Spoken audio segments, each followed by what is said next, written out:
When you live in the South, one of the things that you come to appreciate are those few and far between days in the winter that are snow days. And while there's just a light dusting of snow on the ground today, it has effectively shut the world down for the day in the sense that schools are out. Many folks are at home. I'm out here in the shop this morning because I've got my wood stove going, and it's still cold out here. It hasn't been going for very long, but before too much longer, there'll be a good amount of heat that this thing is letting out, and I'll be real warm and won't have to wear so many layers while I'm out here in the shop. But that got me to thinking this morning about the life that so many people crave, the life that so many of us desire. We long for simplicity.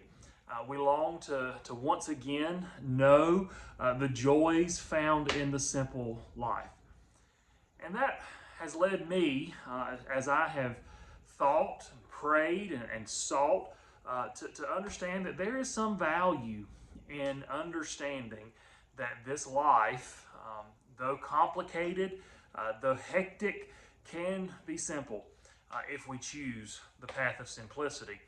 That doesn't mean that we abandon the modern world. That doesn't mean we go live off grid somewhere. It doesn't mean that we try for total self-sufficiency in everything that we do. But I think it really just means that we have a desire to slow down, a desire to not let what this world says is important define what we find as important. So here in a couple weeks, I'll be getting a garden started for the spring and into the summer that I pray will help supplement my family's food bill. I know many of us have dealt with inflation, increasing grocery prices, and so it becomes a way for us to once again recover what our grandparents, our great grandparents knew so well, and that is there are some things in life that are not about money. It's not about stuff. It's about the life that God has blessed us with. And so today I want us to think about something. I want to share a thought with you on embracing simplicity, embracing a way, no matter where you are in life, no matter what your situation might be, whether you live in a big city or whether you live in a small town, or you live out in the middle of nowhere, a way for you to better appreciate what life has. And that is what I would tell people is to embrace rhythms, not routines. I tell people regularly that I thrive on routine.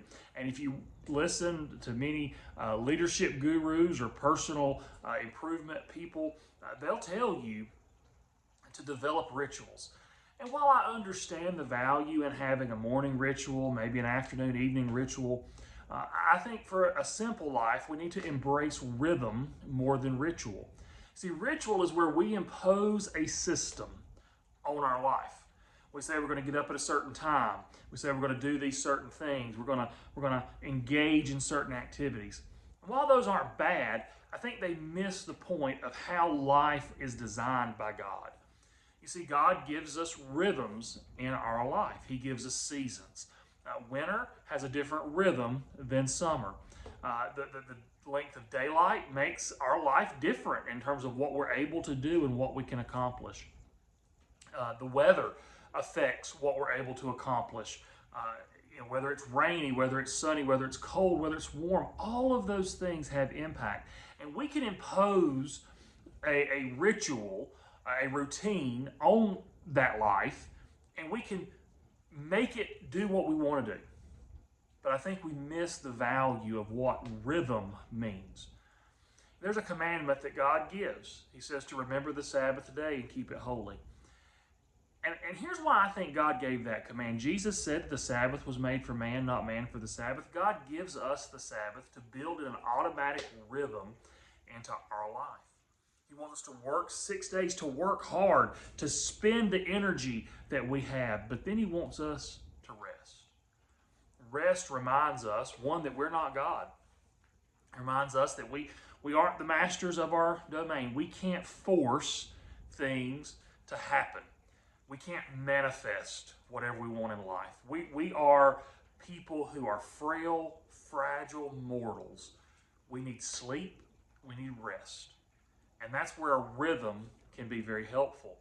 That's where a rhythm can actually calls us to have a better understanding of the way God created us. You see, we are created. We are created beings. We are made by God in His image to be the reflection of His image to the world. And we can't do that if we're exhausted. We can't do that if we're running 1,000,000 miles an hour. We can't do that well if we're burning the candle at both ends.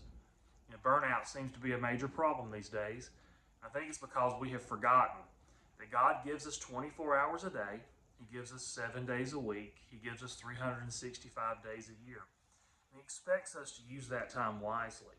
And one way we can use that time wisely is to embrace rhythm as opposed to routine.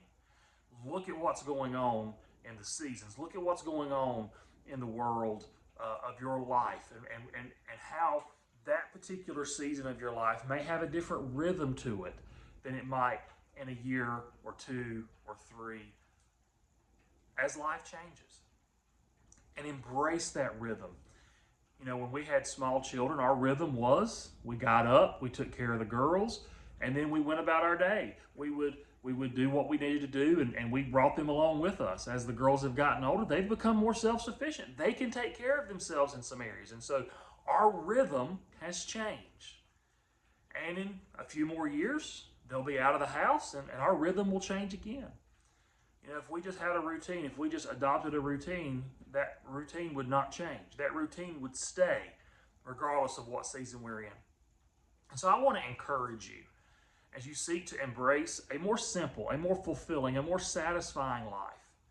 Try to embrace the rhythm of where you are. Try to embrace the rhythm of the life that God has given you. You know, for such a time as this, you exist. You are in this time, in this place, for this season. Don't waste it. Don't let the things of this world get in the way. And don't try to impose upon this life something that it was never intended. Learn to say no. Learn to know your limits. Learn to know that you need rest. You need renewal. You need to recharge. You need to invest in things that will last, not in things that are temporary. Now, on a cold snow day like this, when the world shuts down and things kind of get quiet, it's a good reminder to embrace rhythm over routine, to embrace rhythm, even if it's not what we expected, even if it's not what we want, but to embrace rhythm so that we can enjoy this good gift, this good season that God has placed us in.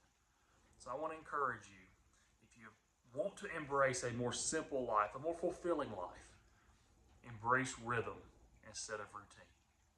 And God will do great things as you seek to follow Him. So as we follow Jesus together, as we follow what He desires, let's look to the rhythms that God has put into our life. Thank you, and God bless. If you enjoyed this content, by all means, like it, comment it, subscribe, share this with your friends and family if it can be a benefit to anyone. We would love to have a community of folks who are seeking to follow Jesus together in the simplest and most fulfilling way that we can as we seek to have a life pleasing to God. Have a great day. Enjoy the rhythm of a snow day. God bless.